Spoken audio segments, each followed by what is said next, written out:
A foreign national was crowned king in the Eastern Cape, on land that already has a king.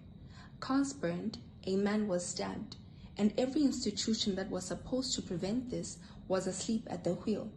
Let's break down why this was wrong from the very beginning. KuGompo City, formerly East London, Nigeria's Igbo community held a ceremony in which Chief Solomon Ogbonna Eziko was installed under the title Igbo East London, meaning the Igbo of East London. Videos went viral within hours. The regalia, the throne, the pageantry, it was presented and consumed as a royal coronation, and the response was immediate. The Eastern Cape MEC for Cooperative Governance and Traditional Affairs, Zolile Williams, condemned what he called the so-called installation and called for urgent intervention from the Department of International Relations and Law Enforcement.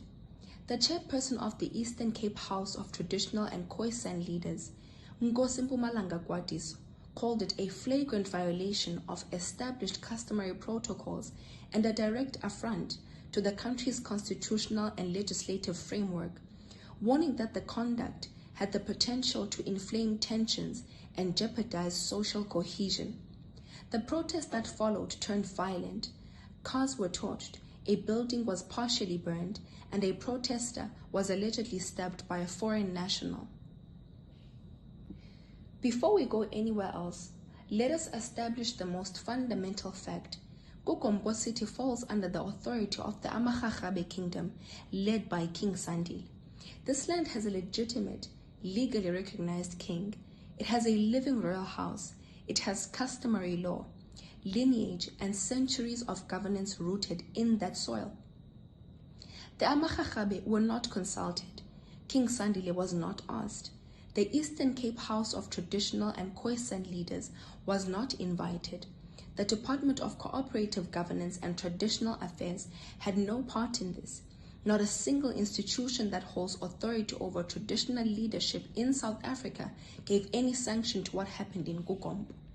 The Abatembu Kingdom, in its official statement, was explicit. Foreign nationals cannot be permitted to establish rival traditional structures on South African soil.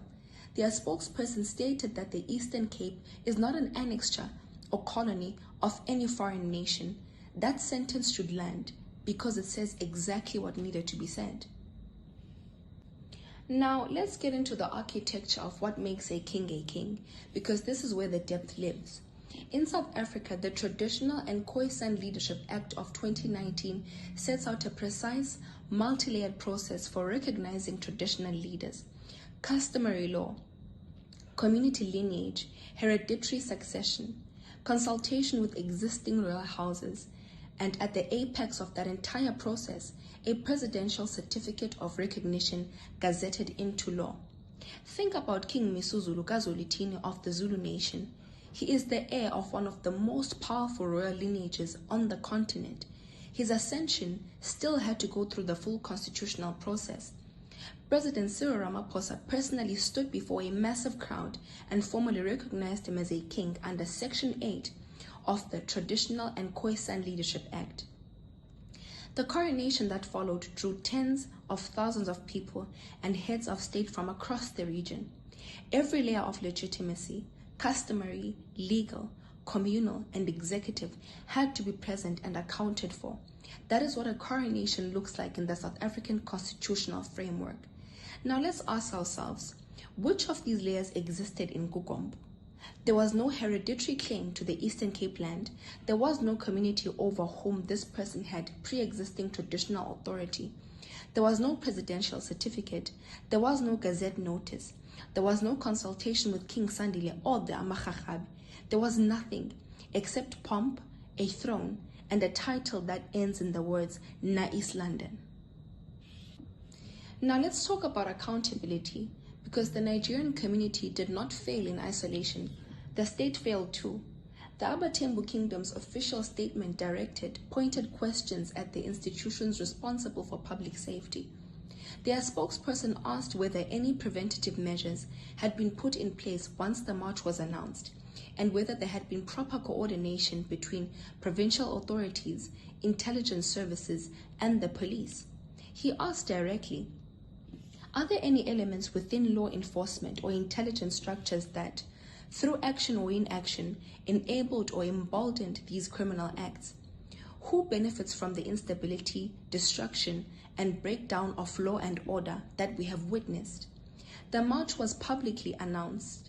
The ceremony had already happened, the anger was already visible, and the state arrived late, underprepared, and reactive instead of preventative. A high-level meeting has since been scheduled for the 8th of April, bringing together the presidency, state security, police, home affairs, and the Department of International Relations and Cooperation. That meeting is necessary, but the fact that it has to happen at all, after the damage, means something went wrong long before the march began.